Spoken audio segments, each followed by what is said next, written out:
2 Thessalonians chapter 3 and verse 6. Now we command you, brethren, in the name of our Lord Jesus Christ, that you withdraw yourselves from every brother that walketh disorderly. This what? Disorderly.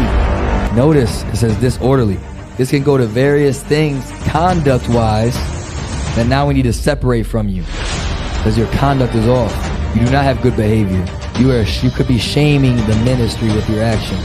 A bishop, someone that's representing the church, has to have a good rapport of them that are without. Why?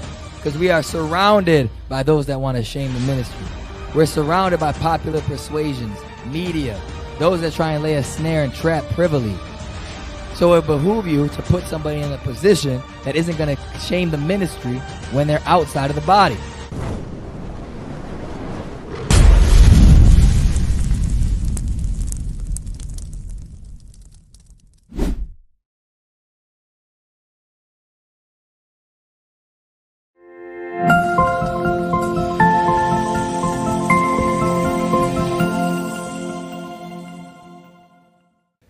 Shalom, Messiah in Christ bless. Officer Joshua, IUIC Rochester. We back with the 1 Timothy 3 breakdown, and today is good behavior and a good report from them that are without. Obviously, my voice ain't what it is, but the show must go on. So let's get 1 Timothy 3 and 2. The book of 1 Timothy chapter 3 and verse 2. A bishop then must be blameless. So you know what we're doing? We're touching leadership attributes, how to become a leader, how to examine yourself to make sure you're building yourself up to be prepared for the office. And not just to carry it in title, but to carry it in action. So you can move the spirits of the people and gather God's children. Because that's the mission. Read. A bishop then must be blameless, the husband of one wife, vigilant, sober, of good behavior. Of what? Of good behavior. You know, being blameless, we went over it. Keeping the commandments, that should be a good behavior, right? There's different things that it's referencing with these words. So it says good behavior, read. Given to hospitality. Given to hospitality. Let's jump, what is it, verse 8, where it says a good report of them that are without? Verse 7. Moreover, he must have a good report of them which are without. So why does it separate having a report from them that are without and good behavior? Because conduct could go beyond just is it sin or not. And based on how you conduct yourself, you can promote yourself to honor or dishonor. And a bishop must be consistent in how they behave themselves. Their decorum must be on point so that it does not offend, so it does not trim their ways, so it does not leave a bad example, even though some things that you may be doing isn't directly sin, but it may not be expedient. Is that good behavior? Is what you're saying to the use of edifying, or is it corrupt communication? All right, so let's go over to, Bible commentaries. Pull that up. Pull up the commentary on 1 Timothy 3 and 2. And pull up Eliot's commentary for English readers. There you go. There we go. Read. Of good behavior, rather orderly. This word refers to outward conduct, to behavior in public. So how you conduct yourself, conduct, your decorum, that's good behavior. Read. The Christian office bearer must not only be wise and self-restrained in himself, but his outward bearing must in all respects correspond to his inner life. Just because you know internally the scriptures, just because you know how to break things down, because you have wisdom, your conduct outwardly should support that. So get that in, what is this, Sirach 37? Man of understanding and his fruits fail not. This is good behavior. It goes beyond just, are you committing fornication or not? No. But you might have a genuine conversation with a sister, but are you doing it in the right setting? Are you in the corner talking to her one-on-one? That's not good behavior. That's not abstaining from the appearance of evil. We'll get that one next. Read. The book of Sirach, chapter 37 and verse 23. A wise man instructeth his people. That's the inner man. That's the wisdom that you can show and promote by your words. That's the scriptures. Read. And the fruits of his understanding. The doings. The fruit. the outward actions that come from that understanding, read, fail not. meaning they match the inner man. They match that understanding. You can go to them for scriptures, but you can also watch them in their conduct to make sure that you're walking the right way. A leader needs to do that because everybody around you, when they don't know how to act in a situation, are going to look to the most senior person and see how do they act. What are they going to do? And I'm just going to copy that because I may not have time to study the topic. I may not have time to ask the question, but I know for a fact that this person over there, I trust their moves and I'm going to follow it. So a bishop, a leader must have a good behavior so people can emulate that. Your fruits must not fail the understanding. Go to the other one I mentioned. What was that? Where I said I was talking about appearance of evil. Go ahead. The book of 1 Thessalonians, chapter 5 and verse 22. Read. Let's go. Abstain from all appearance. Wait, so if it's an appearance, it may not be evil what you're doing. It may not be sin, but Paul is cautioning you to abstain, remove yourself from even the appearance of what? Of evil. That goes into your conduct. Have good behavior. Have good decorum. Know how to move. What does the Bible say about this situation and how I should conduct myself in it? And you'll see that with brothers that sometimes they'll do something off and you'll check them and they'll be like, well, what's the scripture on that? Or, wow, I didn't sin. Yeah, but brother, that conduct, that decorum does not fit. Stay in the spirit. That's good behavior. Read. Abstain from all appearance of evil, and the very God of peace sanctify you wholly. Go to Sirach 10. This is another example of the importance of having good behavior. Sirach chapter 10 and verse 1. Come on! A wise judge will instruct his people. Hey, didn't it say at Sirach, a wise man instructs his people? Yes, sir. It said a wise man instructs his people. And in the other verse in chapter 37, right after that says the fruits of his understanding fail not.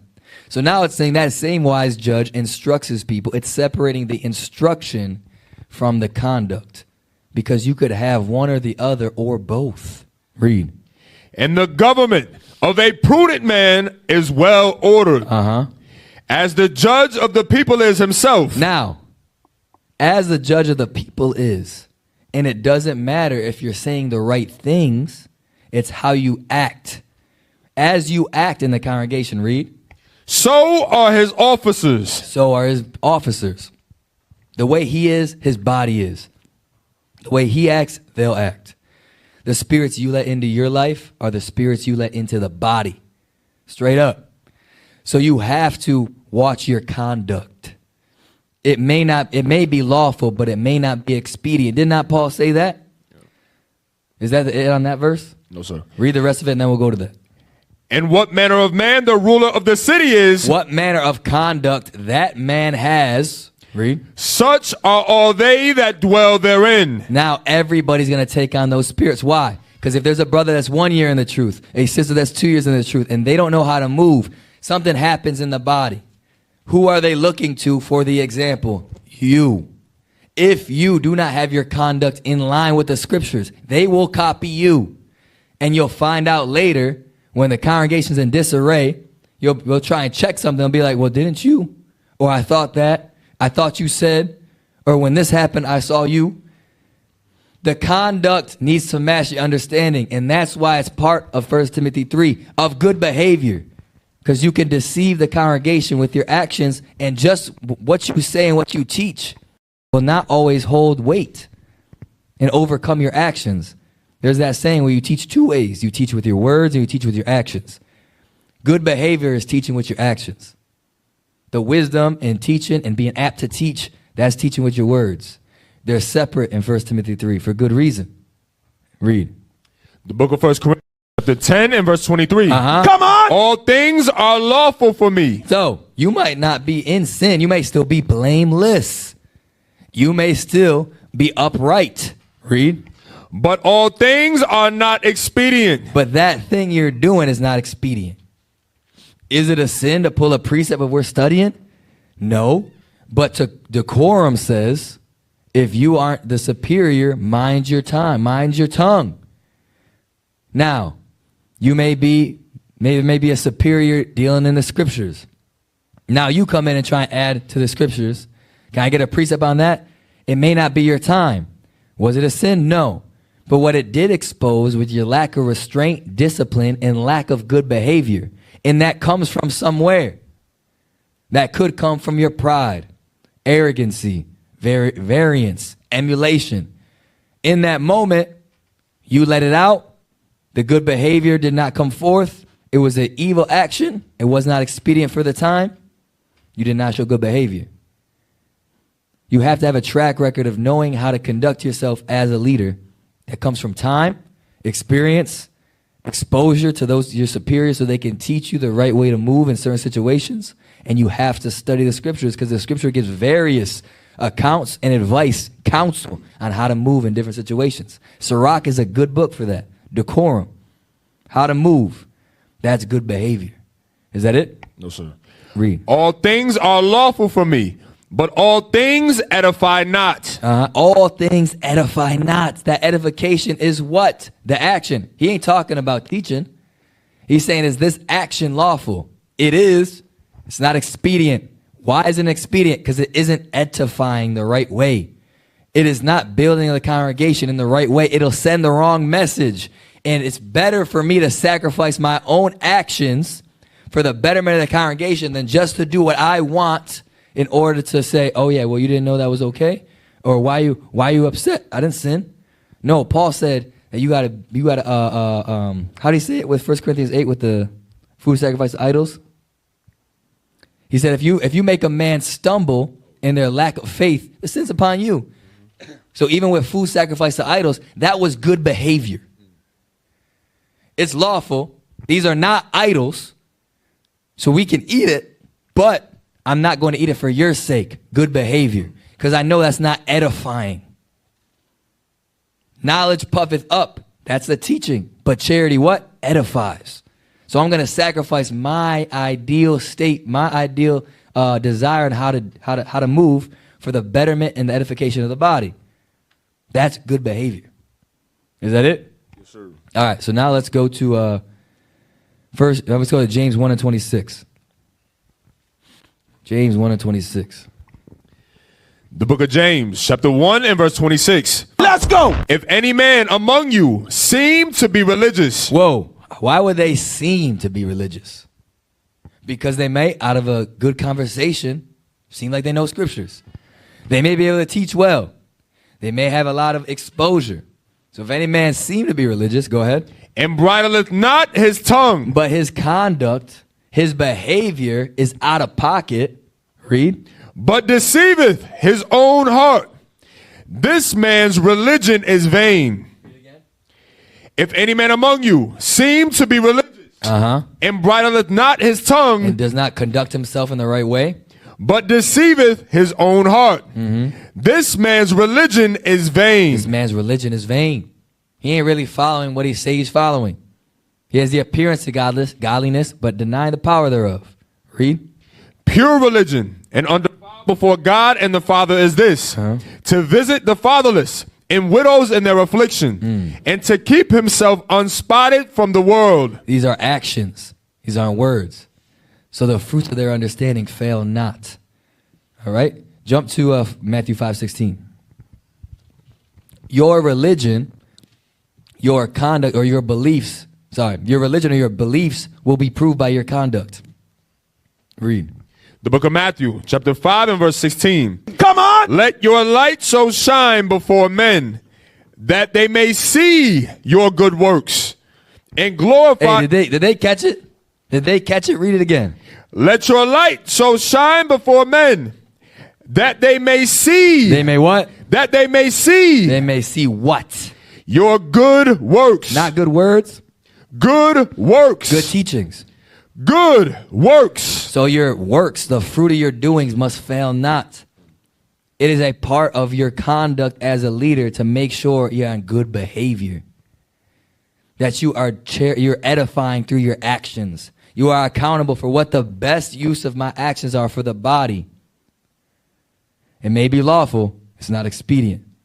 It's not edifying. So read it one more time. The book of Matthew, chapter 5 and verse 16. Come on. Let your light so shine before men. And that light obviously is the laws, right? Let it shine before men. Let that conduct shine in your doings. Read. That they may see your good works and glorify your Father which is in heaven. So now, let's say you were the leader. In the same way we read in Sirach 10, that the congregation is going to take on your spirit. If you're letting your light shine and how you move is manifest, what are they going to do? They're going to glorify God. Not only will they glorify God, but the God they will want to be like you. They'll want to be around you. You'll be able to influence people. You'll be able to move the spirits of men by your good conduct. What is the definition of a hypocrite?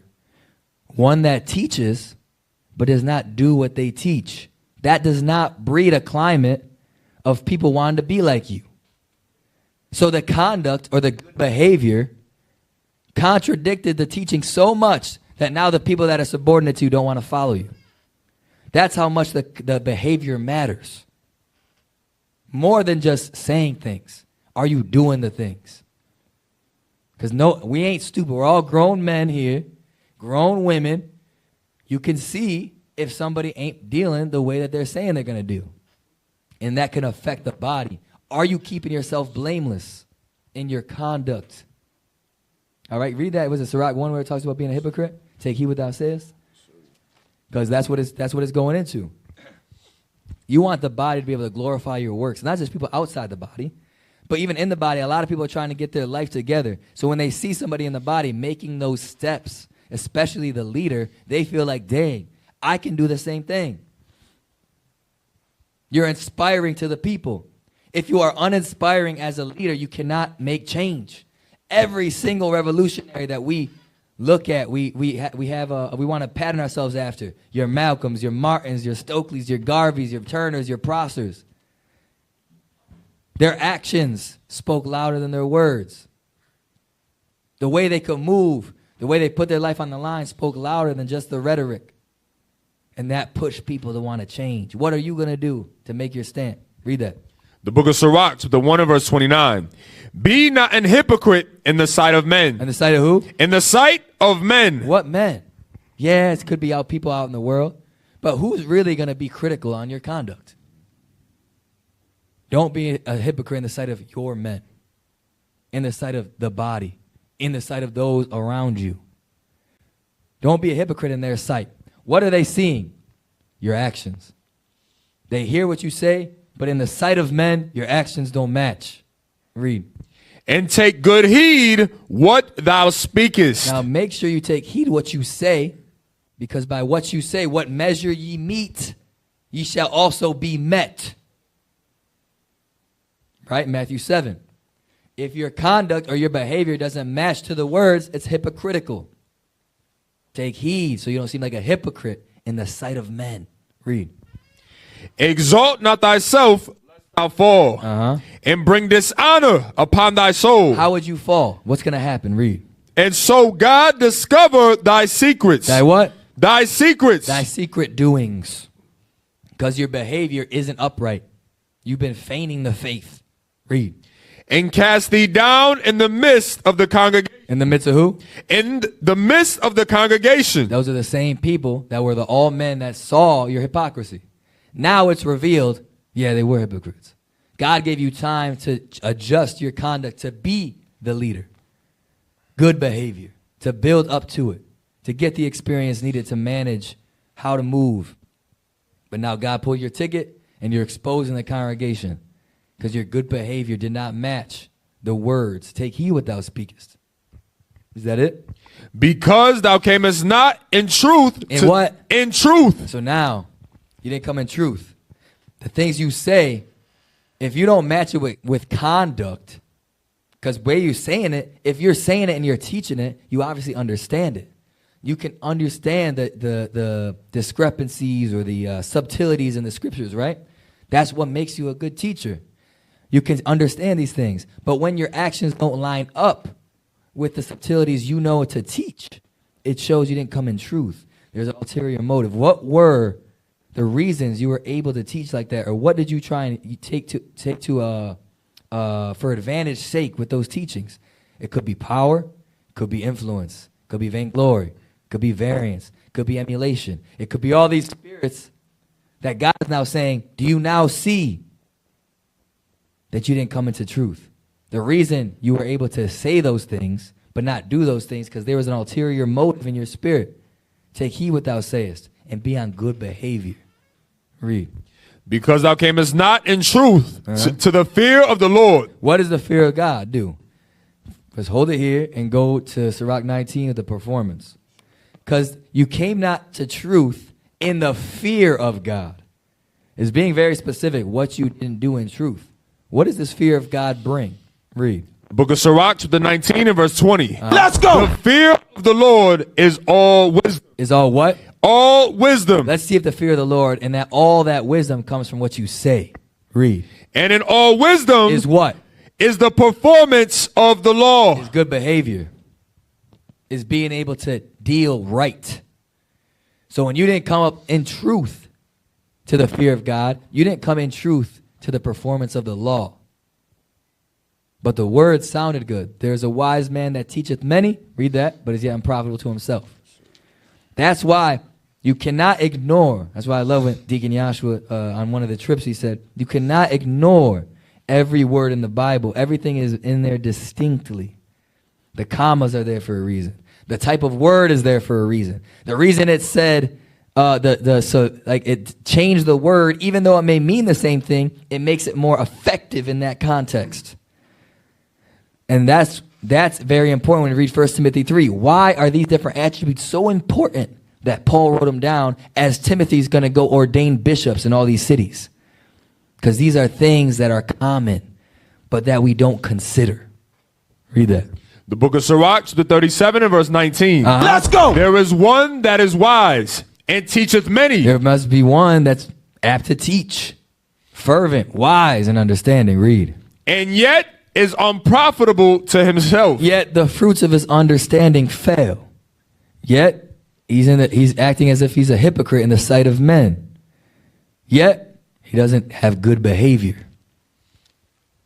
Is that it? Yes, sir. Let's go to 2 Thessalonians 3 and 6. Because if you remember, can you put back up that the commentary? What does good behavior mean? What does good behavior mean? It had one word in orange. Highlight it. What is good behavior? Of good behavior, rather orderly. Orderly. Orderly. How you conduct yourself. Is it orderly? Now read that in 2 Thessalonians. 2 Thessalonians chapter 3 and verse 6. Come now on. we command you, brethren, in the name of our Lord Jesus Christ, that you withdraw yourselves from every brother that walketh disorderly. This what? Disorderly.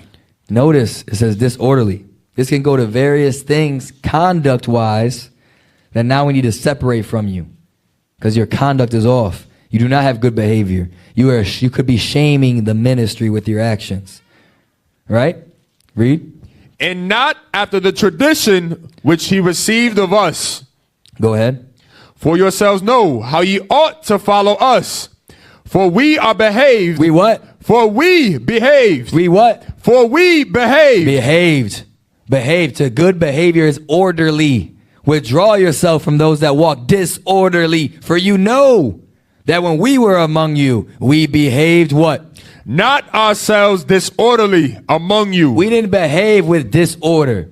We had good behavior, or we walked orderly. And who's the we? Paul, the leaders. He said, know that we walked orderly among you, not disorderly. That's 1 Timothy 3. He had to choose men that would be the right example because all these new spirits that he's teaching, you have to make sure you're not a hypocrite in the sight of men. You were entrusted to bring the gospel of salvation across the earth. So Paul's like, I have to make sure that those that bring that gospel back it up with their actions so they can be an example, unreproachable in their conduct. Read. Verse 8. Neither did we eat any man's bread for naught, but wrought with labor and travail night and day. Read. That we might not be chargeable to any of you. Read. Not because we have not power. Whoa, whoa, whoa. Read that again. Not because we have not power. What is this saying? Paul says, you know what? When I was among you, we behaved ourselves orderly. And I didn't lay myself to your charge. I didn't force you to buy me food. I didn't force you to take care of me. And I didn't do it because I don't have power to. Because in 1 Corinthians 9, it talks about that he has power in order to exact the churches. They raise money to take care of the prophets when they travel. All these different things. We have power to eat and drink. That's what Paul says. He said, it's not that I didn't have the power for y'all to sustain me as I travel, but I didn't want to because it wasn't for the edification. It wasn't orderly. Could you imagine the first time Paul comes? First time he comes up to visit, and he's charging everybody to stay, his food, his drink. He's like, dang, this man preaching the gospel of God, we spend all our money for him to even come. He's like, nah, it's not for the edification of the body right now. Eventually, when you're set up, yes, I'm going to take money from the churches to supply my travel. Like he says in Corinthians, rob the churches. But right now, it wasn't for edification. It wasn't edifying. So I walked orderly. Go ahead. Not because we have not power, but to make ourselves an ensample. Yeah, what? An ensample. Was it unlawful if he had them help him out with his travel? No. But was it expedient? No. At the time, he wanted to be edifying and be an example. That's good behavior. He walked orderly. And then he counseled them, or withdraw from them that walk disorderly. Read. But to make ourselves an ensample unto you to follow us. For even when we were with you, this we commanded you, that if any would not work, neither should he eat. Read it one more time since the mic cut out. For even when we were with you, this we commanded you, that if any would not work, neither should he eat. How could he command that if the first time he goes up there, he ain't working and he's eating off the congregation? He's like, nah, there's a spirit here. I'm going to make sure I'm the example. Even though I could do it, it's not for the edification of this body. This body got spirits, people trying to freeload off the church. Make sure they work. Because I came to you, I worked with travail and toil to not only work to supply myself with food, but then to teach you right after. I walked orderly. So any man that walks disorderly among you and doesn't want to work to get bread, withdraw yourself. Read. Verse 11. For we hear that there are some which walk among you disorderly. That's the point. Good behavior goes beyond just am I in sin or not. Is this edifying? So he hears a report before he goes. He's like, yo, there are brothers in this congregation that walk disorderly and don't want to work. There's an issue. Let's go visit the church. He visits the church and makes it a point to not live off the congregation, but to be an example and make sure anybody that doesn't want to follow this example, because we're on good behavior, they walk disorderly and abandon the traditions we left with you. That was for the edifying of the body. It wasn't unlawful to ask for them to supply it, but it wasn't expedient at the time. And that goes for everything as in a leader's position. Is it expedient right now with who's around me to say this thing I'm going to say to the brother? Or is it even, do I have to say it even though, the brother's a good brother, but I got to put him out of the fire right now because people are listening? And if I rest judgment right now and talk to him later, it's going to look like I'm complicit. That's good behavior. This is the time. So all others can fear. We're going to rebuke before all. These are decisions you got to make according to Scripture to be on good behavior and leave a good example. Because again, when you are in that position, the people rely on you to make their decisions, whether they ask or not. They may not ask the question every week about how to make this decision, but for damn sure, they looking at you and seeing, did he ever make that decision? What did he do? I'm going to do the same. And you liable for that if you walk in disorderly among the people. Beware of being a hypocrite in the sight of men. Is that it? We hear that there are some which walk among you disorderly, working not at all, but are busybodies. Now, let's go to 1 Corinthians 14 and 40. Again, order. Order. The book of 1 Corinthians, chapter 14 and verse 40. Bring it out. Let all things be done decently and in order. Now, this goes beyond just sin, right? You could use this scripture in many ways. Keep the order. Why the word order? Because order references good behavior. Do all things decently and in order. Do all things decently and within good behavior. Why? Because that action right now is for the edification of the body. Do all things for the edification of the body. Let no corrupt communication come out of your mouth. Yes, it sounds like a lot, but that's the responsibility of a leader. That's why Paul had these requirements. Pull up the commentary, the Barnes commentary on 1 Corinthians 14 and 40. Let's see what that means. Yeah, you got to scroll down to Barnes. You could probably do Control F. If you do Control F, you could put in Barnes, and it'll take you right there.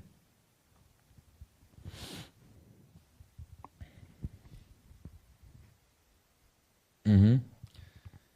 Yep. Just got to scroll down.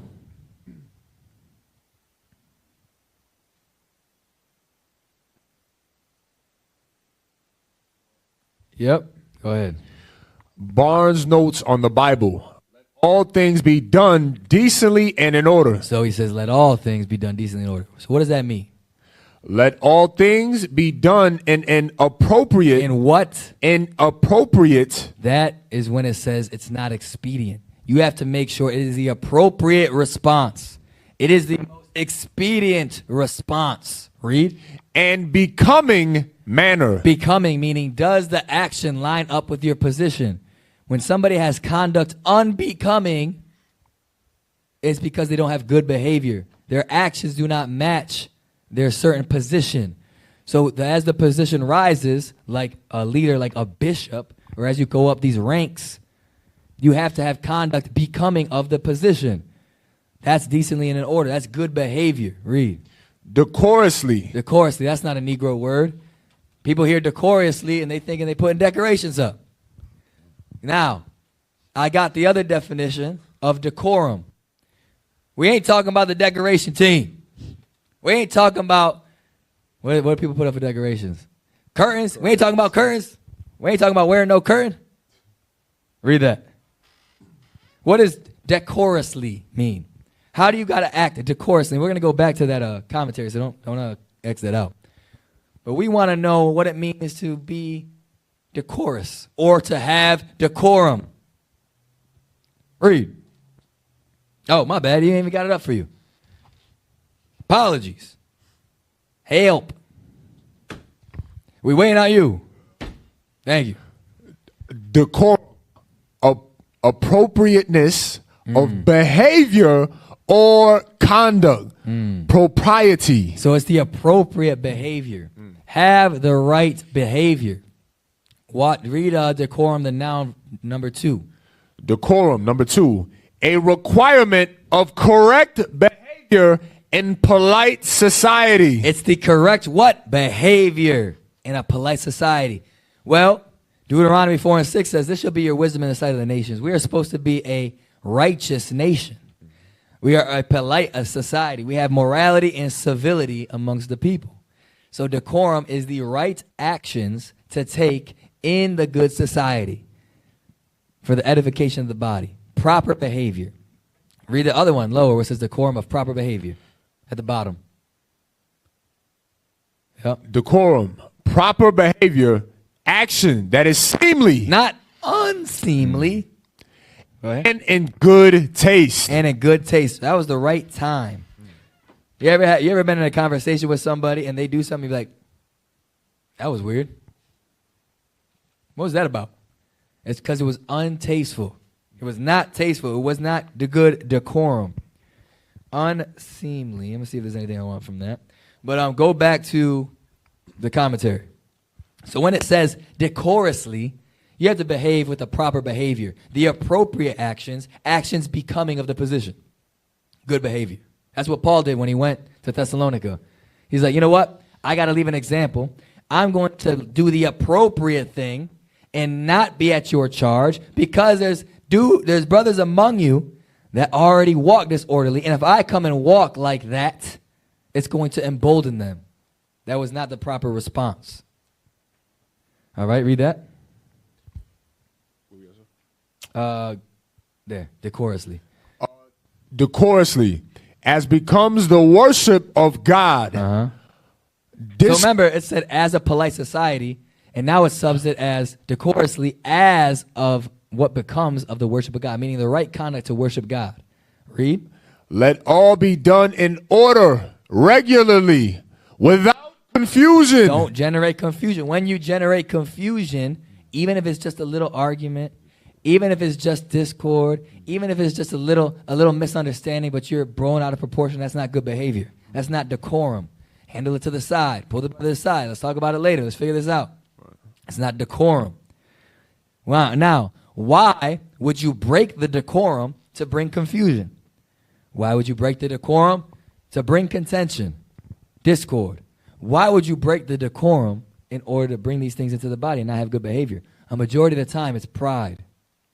A majority of the time, you want to prove your point. Get that in 1 Corinthians 13 and 5. Watch this. Because I thought in decorum, it said behavior that is seemly. Go ahead, read that. The book of 1 Corinthians chapter 13 and verse 5. Doth not behave itself unseemly. This is talking about charity. Charity edifieth. All things are lawful, but not expedient, but let me do what is edifying.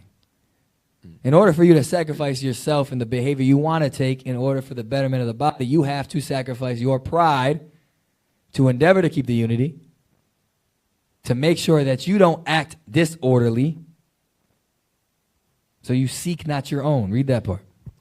Seeketh not her own. And that's what pushes you to break the decorum. You seek your own. I want to be right. He always ain't letting me talk. They don't really see my side. I know I said this before. I'm going to prove my point. I'm going to fight for that. I'm going to stand on the hill and die on it. You're seeking your own.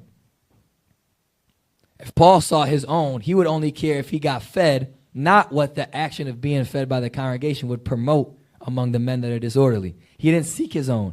He's like, you know what? I'm going to have to labor in travail to eat. And I'm going to take that burden on so that I'm a good example for you. I'm not going to behave myself unseemly for the circumstance of the body. I'm going to behave myself appropriately. Seek not my own. Read. Is not easily provoked. Thinketh no evil. All right, so let's go back to the commentary. We're going to finish this out. A lot going on here. We have to go a little faster, too. It's like a quarter of the way done. Go ahead. Without confusion. Can you highlight it for him? Yeah, there you go. Without confusion, discord, tumult. The word used here is... That's the Greek. That's the Greek for what word is used. But that word in its context is, go ahead. Is properly a military term. Dang. Dang. Stop the cap. The word here is a military term. Decorum. Becoming. That's why as the ranks go up, the responsibility goes up. The appropriate behavior, the requirement goes up. Read. And denotes the order and regularity with which an army is drawn up. So it denotes, or it means, or it's meant to signify how an army should move. That's decorum, but good behavior, order, no fraternization, separation and righteousness. That's all good behavior. All right? So let's go back, Deuteronomy 1:15. Okay. So now, we got a little background about what the good behavior is. So let's go a little bit faster and talk about when 1 Timothy 3 says, yo, these brothers got to have these attributes. These brothers that have these attributes are getting promoted to the office of a leader, like we're going to read in Deuteronomy. It wasn't just I had one conversation with them, and yeah, they seem pretty good. No. These actions, your behavior must be a reputation. Go ahead, read that. The book of Deuteronomy, chapter 1 and verse 15. So I took the chief of your tribes, wise men, and known. And what? And known. Read. And made them heads over you, captains over thousands, and captains over hundreds. Sounds awfully militaristic. Go ahead. And captains over 50s, and captains over 10s, Read. and officers among your tribes. So, decently in order is a militaristic term when you go back to the Greek. And on top of that, he says not just wise men, but known. Your reputation precedes you. Your name is there, not for just what you say, but how you act. How do we know that? Because if you jump to Exodus 18, it says known, and then it gives you a list of attributes again. So you have to have experience with these men in order to put them in the position. So Deuteronomy 1, Exodus 18 is the prequel to 1 Timothy 3. They have to have a reputation of these good works. So now let's go to Exodus 18:25. Read that. Yes, sir. Because remember, Deuteronomy means like the second time. So this comes from an earlier book of the law. Read. The book of Exodus, chapter 18 and verse 25. And Moses chose able men. Chose what? Able men out of all Israel. Yep. And made them heads over the people. Now, what were the requirements? Go ahead. Rulers of thousands. Oh, is the requirements above that? Verse 21, yes, sir. Yeah, read that. Verse 21. Start at verse 20. Verse 20. And thou shalt teach them ordinances and laws, and shalt shew them the way wherein they must walk, and the work that they must do.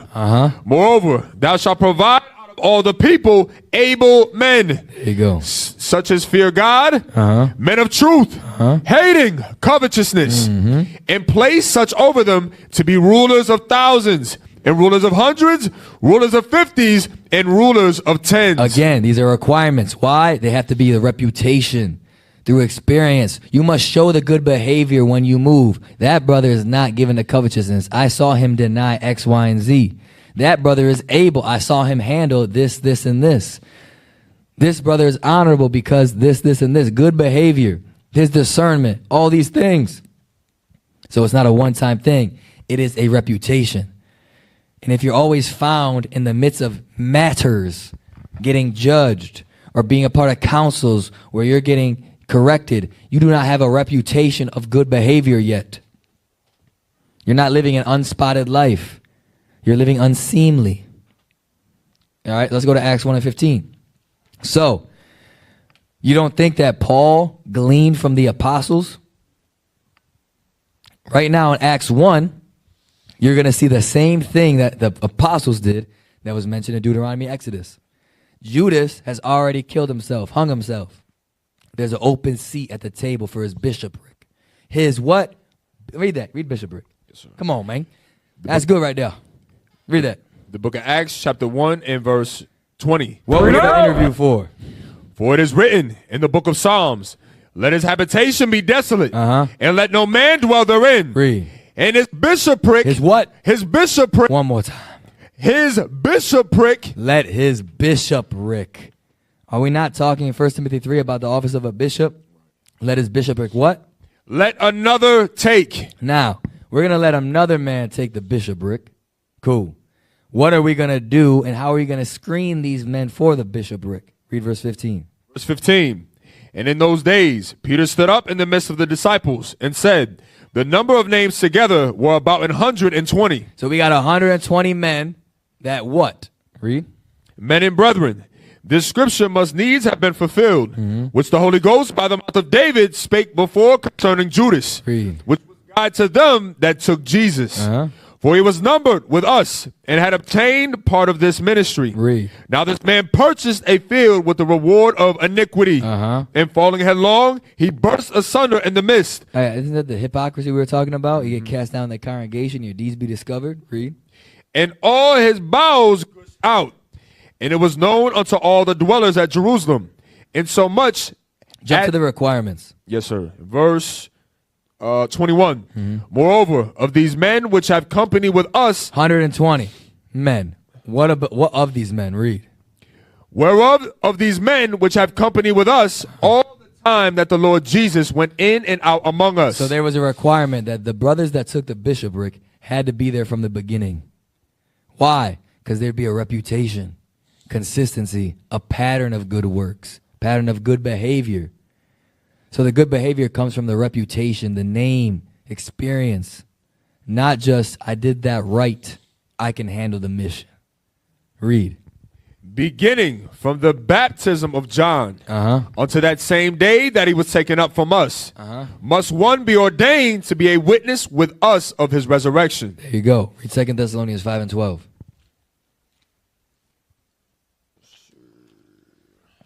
What else? What are other terms for having good behavior? Wise men, able, reputation. Go ahead. 5 and 12, yes, sir. Yes. No, is that 1 Thessalonians then? My bad. The book of 1 Thessalonians, chapter 5 and verse 12. And we beseech you, brethren, to know them. To know who? To know them. That what? Which labor among you. That's reputation. That's good behavior. Know them that labor among you. The only person that we're going to give this bishopric to is somebody that's been there since the time we walk with Christ. Since the baptism of John. Why? Because I know his works. We've labored together. I know his conduct, his character, his integrity, his good behavior. Same thing with Moses. Able men out of the tribes that are known. Read. And are over you in the Lord, and admonish you, and to esteem them very highly in love for their works' sake. For their what? Their works' sake. Their good behavior, their actions, their conduct, their decorum. All of that. Those are the requirements of being a leader. You have to be an example. Paul said, I wanted to act like this so I can leave an example to them. Yeah, put that up. All these men you see on the screen are examples. Esteem them highly for their works' sake. Read. Is that it? Verse 13? Yes, sir. Verse 13. Roman, you got another one? Okay, go ahead. Yes, sir. And to esteem them very highly in love for their works' sake. And be at peace among yourselves. Beware. Be at peace among yourselves. Didn't we say in 1 Corinthians 13 and 5 that what's going to push you to break the decorum and have an unseemly spirit is because you seek your own. You're not at peace among yourself. You don't trust in the Lord. You have those spirits, the emulation, the variance, the vainglory. All these spirits now push you to break the decorum. You're not of good behavior.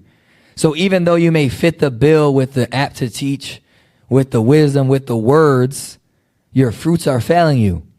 And your actions are bewraying that you ain't ready for the office, because if you were, you would have the good behavior. You would be at peace. You would trust in the Lord. Is that it? Yes, sir. Romans 16 and 7.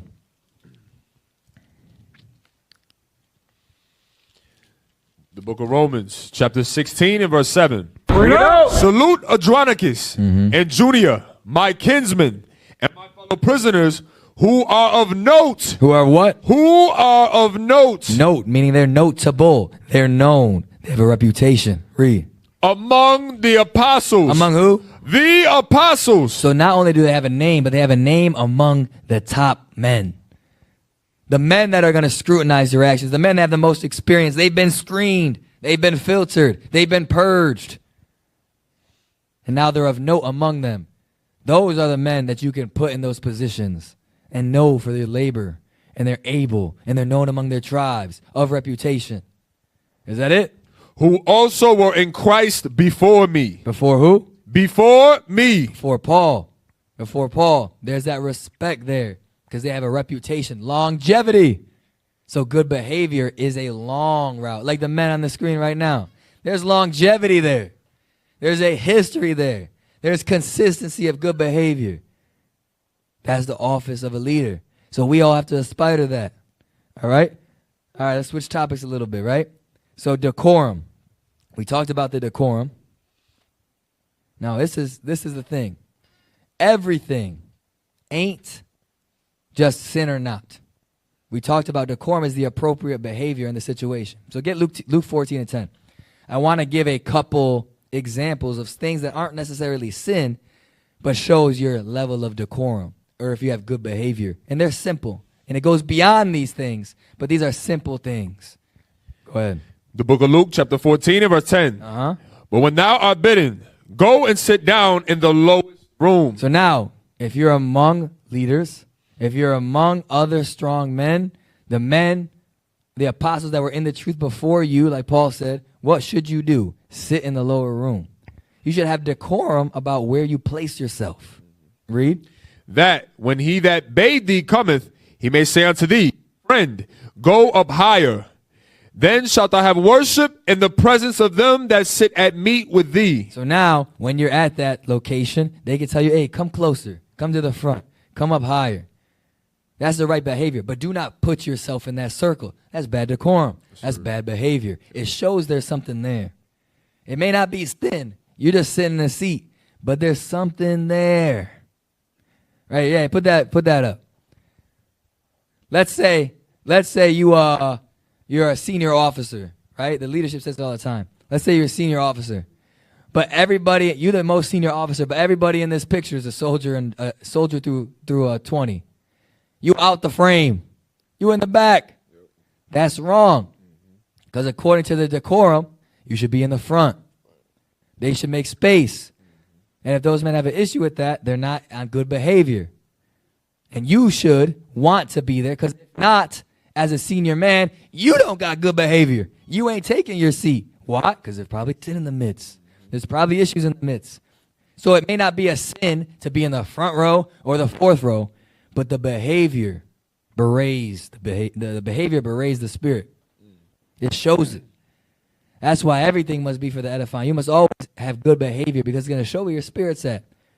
If any man seemeth to be religious, but bridleth not his tongue, his religion is vain. Praise no man before you hear him speak. The way you act, roll, your gait, how you dress shows who you are. Your behavior is important. All right, is that it on that verse? Go ahead. Verse 11. For whosoever exalteth himself. Now, there might be in that picture, put the picture back up. There might be a soldier in there. Now, he might want to learn the word, which is cool. But if a senior man comes, he should get that spot. And that soldier can be as close to try and get the word as he can. He might be on his shoulder. He might be in a room. All the chairs are taken. He might be on the floor. That's okay. But don't exalt yourself. And now you're a subordinate. Remember, because order was a military term when we read 1 Corinthians 14 and 40. Now you move it. You pushing the senior man out the way. Hey, I'm just going to get through here. Yep, thank you. And I'm at the table. All right. No, it's not decorum. It's not good behavior. Go ahead. For whosoever exalteth himself shall be abased. Now somebody more honorable than you comes and takes your seat, makes you look crazy. Go ahead. And he that humbleth himself shall be exalted. Now, what could happen is, because you have good behavior, you might be that soldier in the mix. You can put it back. You might be that soldier in the mix where you want to be in the front. And there might be senior men up front. But you right behind them. You right behind them until somebody tells you to move because another man comes. You right there. What might happen is the leadership might be like, hey, that brother right there. What's your name? So-and-so. Come up here to the table. We got a question for you. Now, because of your good behavior, they saw the spirit on you. Now it's like, all right, let me bring you to the front. Let's see where your understanding's at now, because your behavior seems right. Let's check your understanding. And when your understanding comes back good, they might just tell you to stay there. That's decorum, good behavior. But it's different if you break these different actions that are not expedient. It shows and it promotes a different spirit in the body. Disorder, lack of decency, unseemliness. Now weird things are taking place that break the chain of command. A lot of stuff. Go ahead. Is that it? Yes, sir.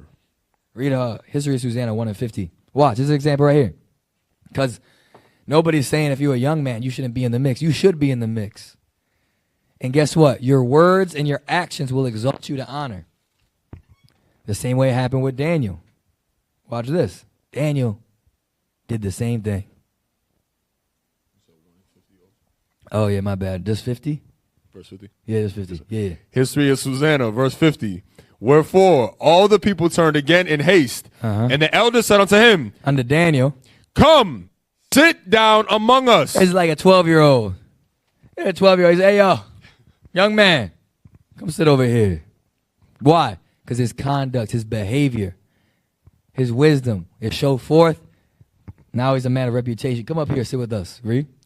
And shew it us, seeing God hath given thee the honor of an elder. Now God gave you the honor of an elder. despite your age, come sit with us and show us judgment. Why? Good behavior. All right, so that's an example. Seating order. Order of how you deal with the men. That's good behavior. It shows if you have respect or not. It shows if you have decorum or not. And if you have good behavior and good decorum, you will be exalted. It really don't matter at the end of the day what position you hold, because the Lord will be able to expose it, and you may be called to the front. Sit among the elders, for you have gotten the honor of elder. Read Sirach 31:12.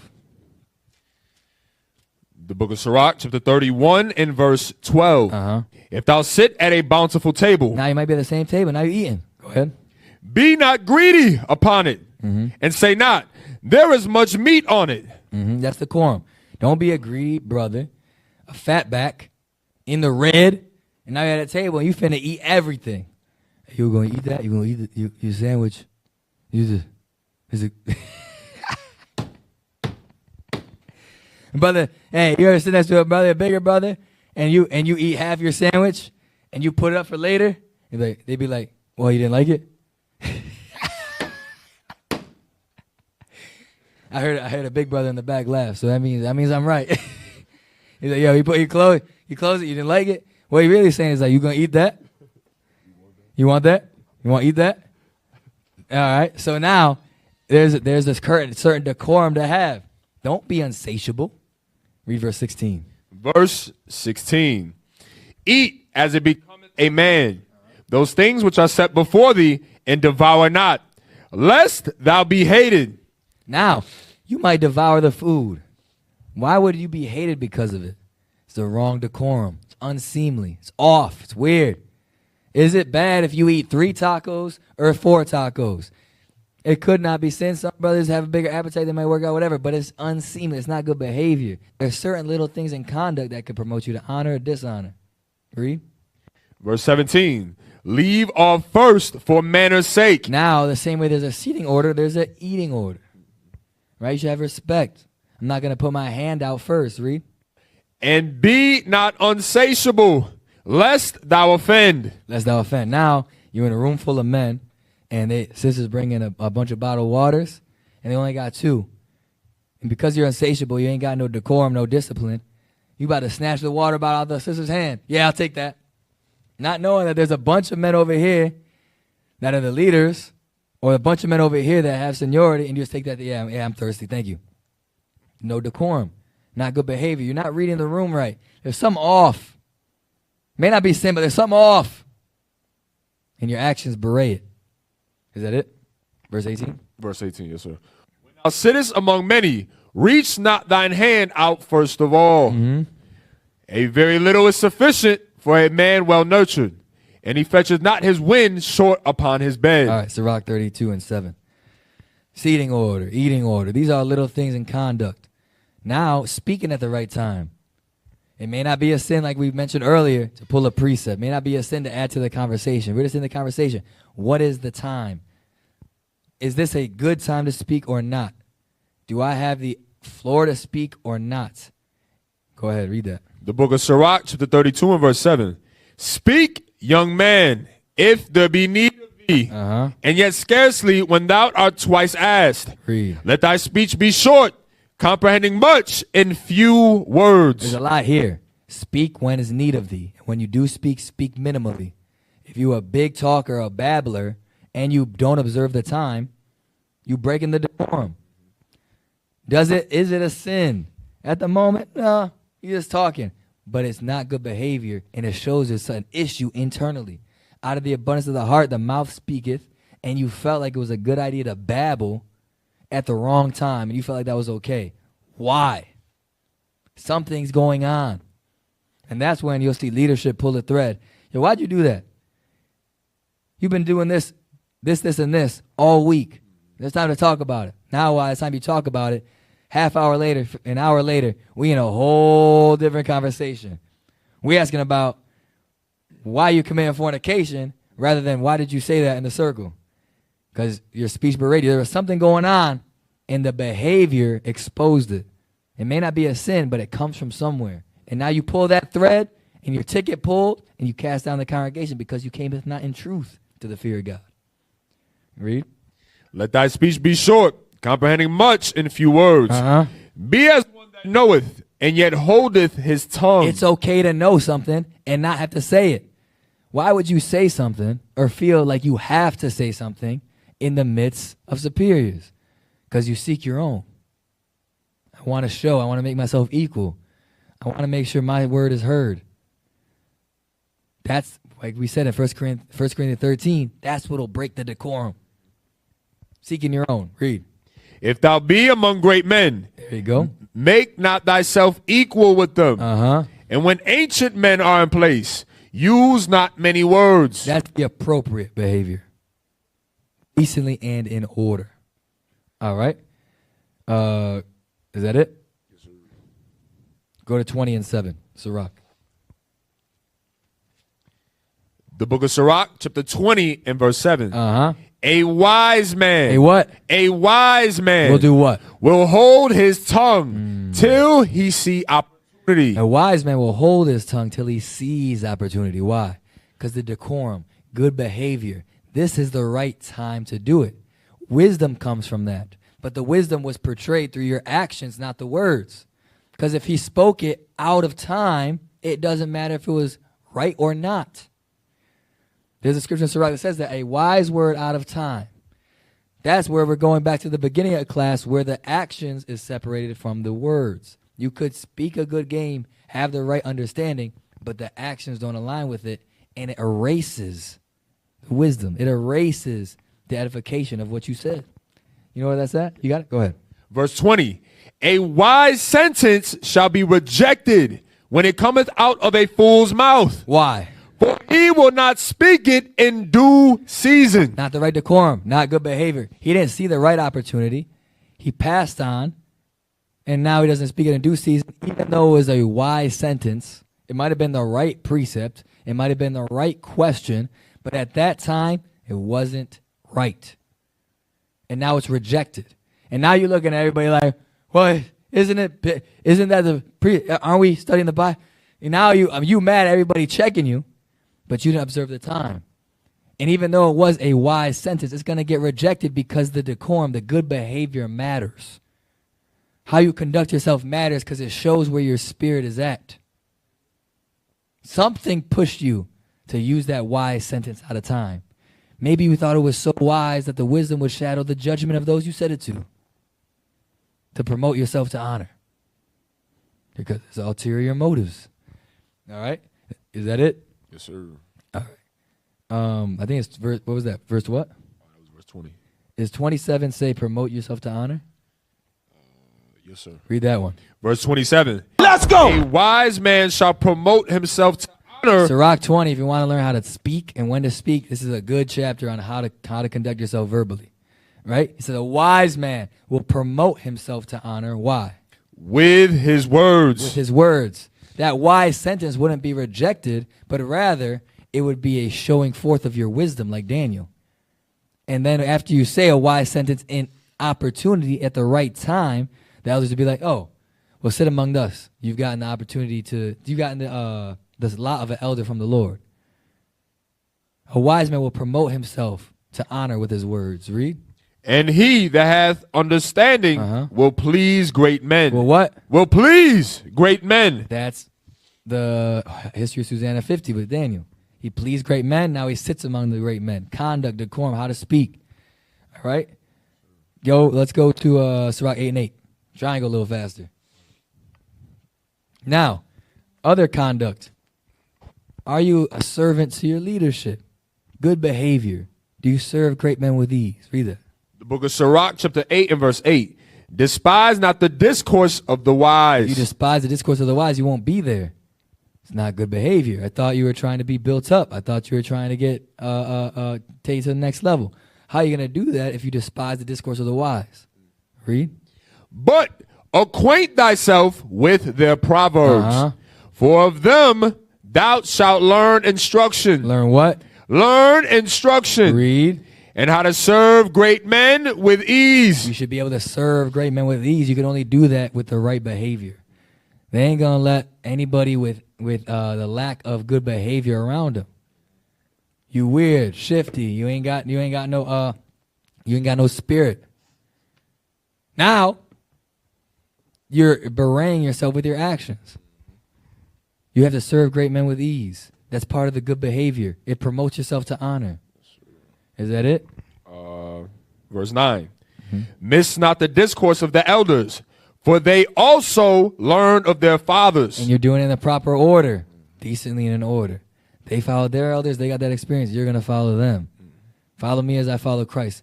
We're not breaking the chain of command, because decently and in order was a military term in Greek. All right? Read Exodus 24 and 13, for example, of Joshua. The book of Exodus, chapter 24 and verse 13. Come on! And Moses rose up, and his minister, Joshua. And his what? His minister, Joshua. His minister, his servant, his helper. Him that was there at all times to support his endeavors. He was serving a great man with ease. Read. And Moses went up into the mount of God. And he said unto the elders, tarry ye here for us until we come again unto you. And behold, Aaron and Hur are with you. If any man have any matters to do, let him come unto them. And Moses went up into the mount, and a cloud covered the mount. And the glory of the Lord abode upon Mount Sinai, and the cloud covered it 6 days. And the 7th day he called unto Moses out of the midst of the cloud. All right, that's good. So that was Joshua. He was his minister of Moses. Serve great men with ease.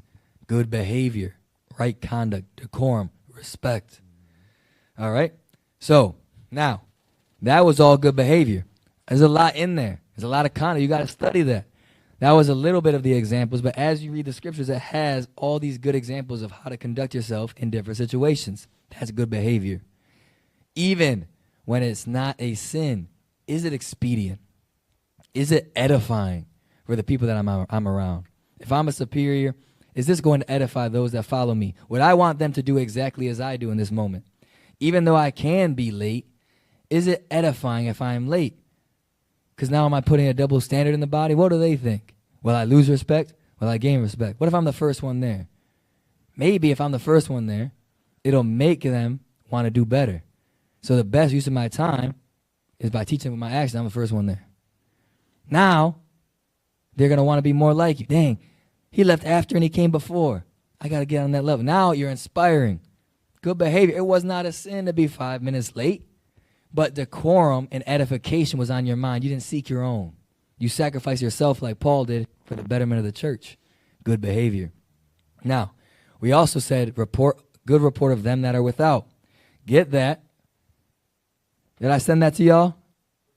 Good report of them that are without. And which commentary to look at?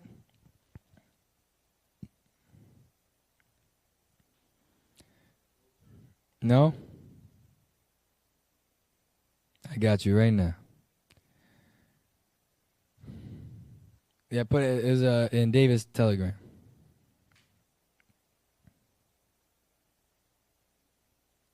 So while we're waiting, let's talk about good report with them that are without. Read Daniel 1 and 9.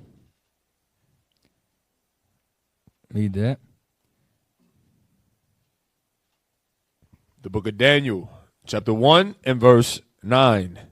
Now God had brought Daniel into favor. Now, watch this. Daniel was promoted to honor among the elders, right? Okay. Well, then Daniel went into captivity. So this good behavior, it extends beyond the four walls of your congregation. The scripture says, have a good report of them that are without, meaning outside the body. Just because you have good behavior in the body, you could act like an idiot outside the body and reproach the ministry. Shame the ministry. So now Daniel, who was a wise man, he was given a lot of an elder among his people.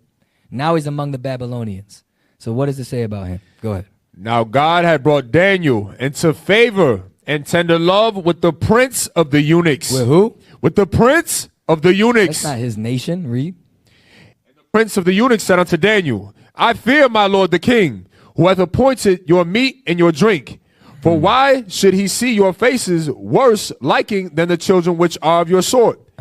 Then shall ye make me endanger my head to the king. Then said Daniel to Melzar. Jump to verse 18. Yes, sir. Verse 18. Now at the end of the days that the king had said he should bring them in, then the prince of the eunuchs brought them in before Nebuchadnezzar. And the king communed with them, and among them all was found none like Daniel. So now, because of Daniel's conduct, the other nations are talking to him, dealing with him. He's like, dang, there's nobody like you. You could be a strong presence outside the body in righteousness. That's what Deuteronomy 4:6 said. Wisdom in the sight of the nations. What a great, wise, and understanding people this is. That's a good report of them that are without. Can you take that good behavior out there so that the ministry can't be blamed? Now, because you have that good reputation, you're able to get certain positions among the nations. You're able to be blameless in the nation, with the nations. Watch, this is what happens to Daniel. Keep reading to verse 20. And among them all was found none like Daniel, Hananiah, Mishael, and Azariah. Therefore they before the king, and in all matters of wisdom and understanding, that the king inquired of them, he found them 10 times better. Dang. Than all the magicians and astrologers that were in all his realm. Because of his conduct, he had favor. And then he was able to show forth his wisdom again and get that notoriety. Now read chapter 2 and 48. Daniel chapter 2 and verse 48. Then the king made Daniel a great man. Hey, what? A great man. So now, when you have a good report of them that are without, and you have good behavior among those that aren't in the body, now you start to be able to help your nation with position. A bishop, someone that's representing the church, has to have a good report of them that are without. Why? Because we are surrounded by those that want to shame the ministry. We're surrounded by popular persuasions, media, those that try and lay a snare and trap privily. So it behooves you to put somebody in a position that isn't going to shame the ministry when they're outside of the body. They may act right in the body, but now they go into work and saying, all these Edomites are going to die when Christ comes back. And now they going, now you at work, you're trying to request a day off, and he says, we can't give you a day off. He says, yeah, I figured, you're the devil. You're the devil. Now, your conduct is not going to have a good report without. Jimmy on the job is like, what the hell just happened? I just said you couldn't get the job off. This dude calling me the devil. I'm going to get murked when Jesus Christ come. Bruh. That's not a good. Now, listen. When you do have that good report that are without, if a slander comes against you, guess who won't believe it? A majority of the people.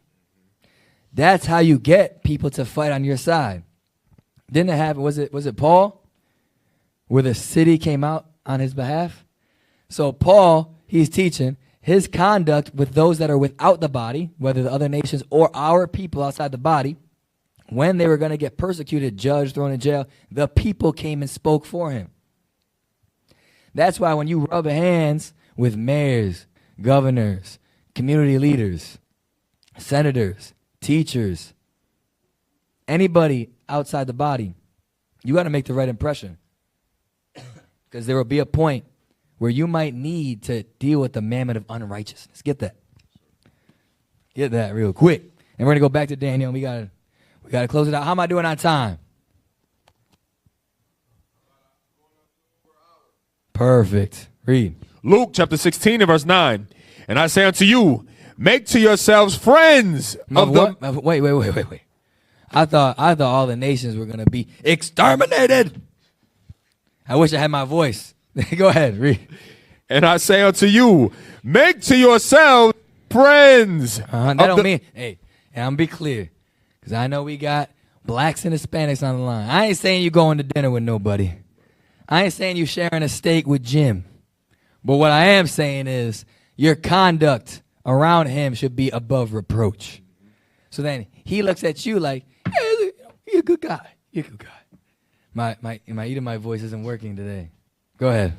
Make to yourselves friends of the mammon of unrighteousness. Those are those that are without. Why should we have those relationships from those that are without? Read. That when ye fail. When you what? When ye fail. Persecution, slander, issues. Read. They may receive you into everlasting habitations. They can help you through that issue. You're supposed to make friends so that they can help you.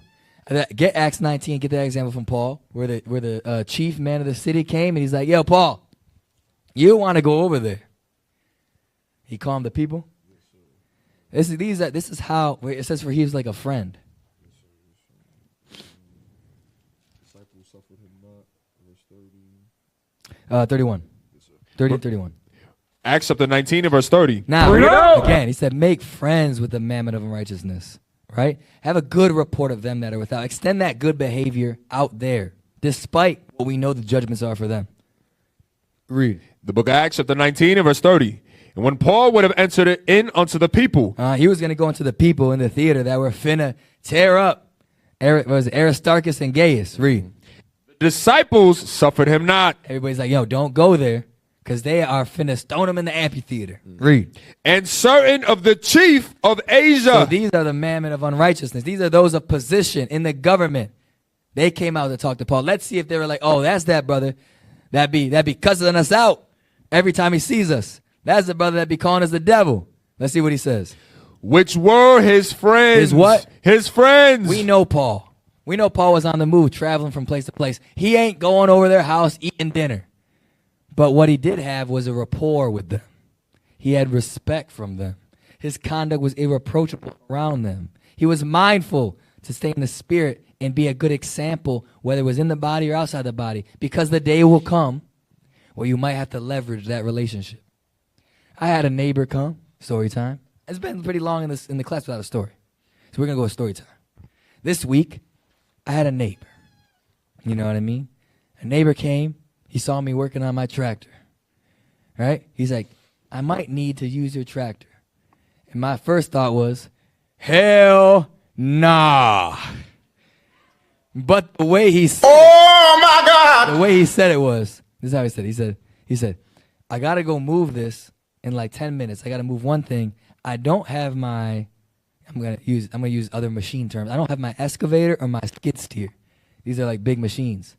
He said, I don't have those. I need to move something that's coming in 10 minutes. Can I use it? In my head, I was like, hell nah. But what I heard was, I have a skid steer and an excavator. So I let you use this tractor. I use that, and I know I could use that for the things I'm trying to do for the body. Right? So now in my head, I was like, oh, of course you can use my tractor. Right?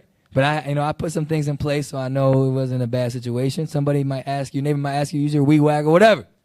Put some things in place so you ain't, taking advantage of. But in my head was like, if I'm that neighbor, because of what I know about the truth, right? If I'm that neighbor, I'm a hermit. I don't talk to nobody. I'm side-eyeing them through the window. It's an Edomite over there. I'm side-eyeing them whenever they come. Now, when something happens, now they're going to be like, that's him. Right? I don't have that rapport. That don't mean you deal with them a lot, but there's a certain rapport you could have. We're like, yeah, him? That's the person that's saying that he did. No. That don't make no sense. So that's the good report of them that are without. Right? Same thing with your job, your boss. They should have a good report of you on the job. You shouldn't be starting no drama. You shouldn't be arguing. You should be a good worker. Do your job. Do what you got to do. Don't get fired. It's not a good report. All right? Now let's go back to Daniel 2 and 48 and 49. The book of Daniel, chapter 2 and verse 48. Mm-hmm.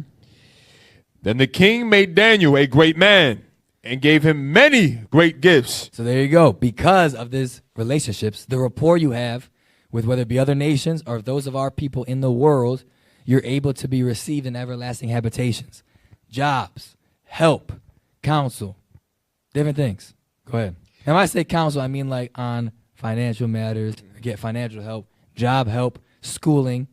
Ain't going to them for no counsel about your spiritual issues. Go ahead.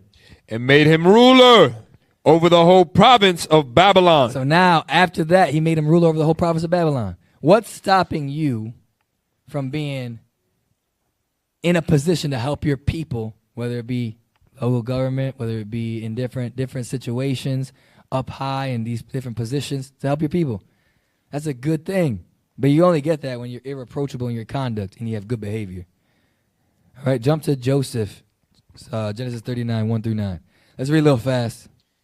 You got a lot of verses here. Another thing, so Daniel, Young man promoted to honor in Babylon. Joseph promoted to honor in Egypt. Why? Because of their conduct from those that are without. They had good behavior. Go ahead. The book of Genesis, chapter 39 and verse 1. And Joseph was brought down to Egypt, and Potiphar, an officer of Pharaoh, captain of the guard, an Egyptian, bought him of the hands of the Ishmaelites, which had brought him down thither. And the Lord was with Joseph, and he was a prosperous man, and he was in the house of his master. Whoa. He was a prosperous man. So even though he's in a low estate, because of how he conducted himself, God was able to prosper him for the benefit of the nation. Maintain that integrity on your job so God could use you to help the nation. That when you are received into everlasting habitation from the mammon of unrighteousness, you can leverage that habitation for your people. Read. And he was in the house of his master, the Egyptian. And his master saw that the Lord was with him. The Lord was what? Was with him. Go ahead. And that the Lord made all that he did to prosper in his hand. When you have good behavior, the Lord, when you commit your works to the Lord will establish your heart. Proverbs 16. But in that same chapter, he says, he will make your enemies at peace with you. That's what this is. Your good behavior, your good conduct. Now the Lord puts it in their spirit to recognize it. Now it puts it on their spirit to help you out. Now you can leverage what the help that they give you for the betterment of the nation. All because you had good conduct, good behavior from them that are without. God will deal with them when he returns. Right. For now, seek peace in the city. Read that real quick in Jeremiah. We'll come back. Seek peace in the city.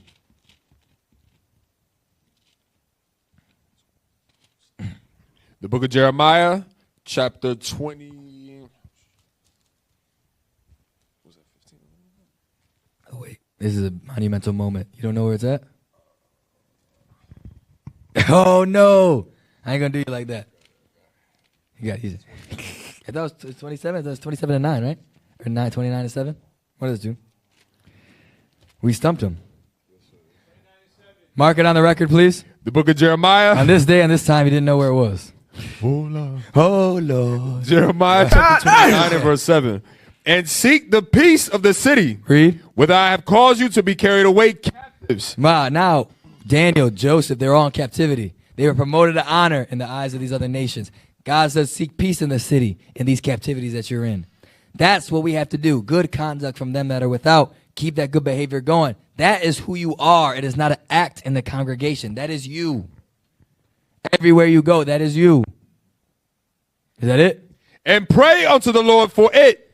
For in the peace thereof shall ye have peace. He said, in the peace of the city, you'll have peace. Why? It's just like the Potiphar said.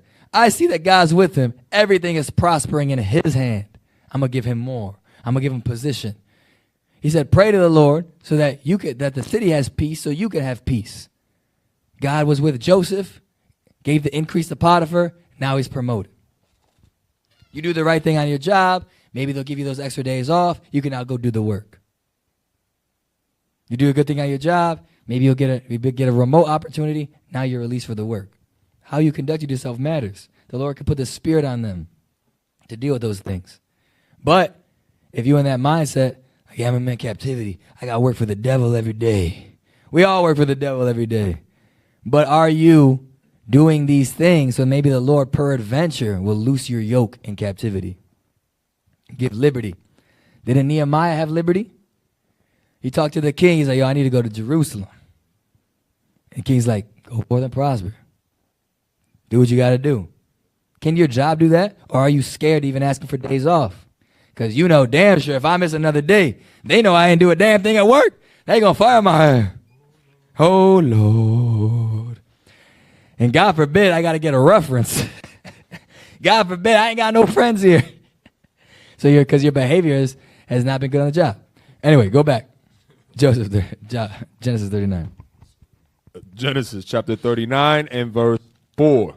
Let's go. And Joseph found grace in his sight, and he served him, and he made him overseer over his house. And all that he had, he put into his hand. And it came to pass from the time that he had made him overseer in his house, and over all that he had, that the Lord blessed the Egyptian's house for Joseph's sake. And Wait. Read it again. And it came to pass from the time that he had made him overseer in his house, and over all that he had, that the Lord blessed the Egyptian's house for Joseph's sake. For whose sake? Joseph's sake. So the Lord blessed their endeavors that Joseph was over so that they would look at Joseph like it was him. But it was really the Lord prospering their actions so that Joseph could continue to ascend, so that he would be in a position to help and provide the everlasting habitations. You gotta think God is working on a different scale. When the scripture says, my servant shall eat, my servant shall drink. I've never seen the righteous forsaken nor a seed begging bread. You think it's the other nations that's going to give us food? What if we have like Deacon Malachi said, we're going to have our own system separate. How are you going to separate in the system of America without having that pushback from America? There's going to be certain things that we could do and have leverage to do because God put it in their spirit to let us have. And just by God prospering that, we're able to take it down. That's a heavy thing. God could use you, your experience, your job, your finances, whatever that the Lord prospers in your hands so that the nations help you, you can then leverage it for the nation. So now the nation you've been promoted or you've been put in that position for the sake of your people, for your sake. Go ahead. And the blessing of the Lord was upon all that he had in the house and in the field. And he left all that he had in Joseph's hand. And he knew not aught he had, save the bread which he did eat. And Joseph was a goodly person and well favored. Watch the example of good behavior of those that are without. Go ahead. And it came to pass after these things that his master's wife cast her eyes upon Joseph. So now he in the middle of temptation. He has the opportunity to break decorum. Go ahead. And she said, lie with me. But he refused and said unto his master's wife, behold, my master wotteth not what is with me in the house, and he hath committed all that he had to my hand. There is none greater in this house than I, neither hath he kept back anything from me but thee, because thou art his wife. How then can I do this great wickedness and sin against God? Listen, even though we're talking about fornication, he didn't even let the conversation go anywhere. He let the conversation. That's the core. That's a good report from them that are without. Jump to verse 20. Verse 20. And Joseph's master took him and put him into the prison, a place where the king's prisoners were bound, and he was there in the prison. But the Lord was with Joseph. Again, go ahead. And showed him mercy and gave him favor in the sight of the keeper of the prison. Again, favor among them. Read. And the keeper of the prison committed to Joseph's hand all the prisoners that were in the prison. Now he's over the prison. He was over the Potiphar's house. Now he's over the prison. It's because even in his lowest state, he kept the decorum. And then the Lord used him in different ways. Even in the midst of his trial, the Lord still put the Spirit on others to promote him. Go ahead, because he stayed faithful. Go ahead. And whatsoever they did there, he was the doer of it. The keeper of the prison looked not to anything that was under his hand, because the Lord was with him.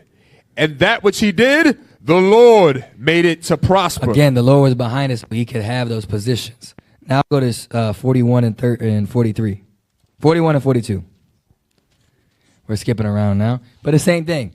He's over Potiphar's house. He's over the prison. Now he's dealing with the Pharaoh. And the Pharaoh's like, yo, take everything. Read. Genesis chapter 41 and verse 42.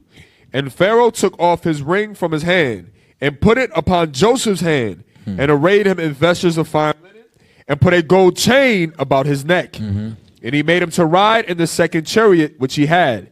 And they cried before him, bow the knee. And he made him ruler over all the land of Egypt. Here you go, read. And Pharaoh said unto Joseph, I am Pharaoh, and without thee shall no man lift up his hand or foot in all the land of Egypt. You see how he climbed up the ranks, he climbed up the government, he climbed up in position, all because the Lord was behind him because of how he acted. And we can do the same thing. Now, read out Deuteronomy 4 and 6. We're finna close out in a second. Deuteronomy chapter 4 and verse 6. Let's go. Keep therefore and do them, for this is your wisdom and your understanding in the sight of the nations. In the sight of who? Of the nations. So there was a requirement to teach the nations these laws and to act accordingly when we're around them. A good report of them that are without. So that when they see it, read. which shall hear all these statutes and say, surely this great nation is a wise and understanding people. They see your actions and you're promoted to honor based on your actions. Same thing with Romans 13. It's talking about the powers that be. Be subject to them. Those are people that are without. Agree with thine adversary quickly. For lack of time, we can't go to all those. But those are all examples of being on a good behavior from a good report of them that are without the congregation. It's all throughout the scripture. All 1 Timothy 3. Read that. 1 Timothy 3, 2, and 7. We're going to close out. 1 Timothy chapter 3 and verse 2. A bishop that must be blameless, the husband of one wife, Read. vigilant, sober, of good behavior. Good behavior. Read. Given to hospitality, apt to teach. Jump to verse 7. Verse 7. Moreover, he must have a good report of them which are without. There you go. Good report of them that are without. Good behavior in the congregation. So hopefully you know a little bit more about what that means. Lord's will, you get edified from this. And stay tuned as we continue to go through 1 Timothy 3.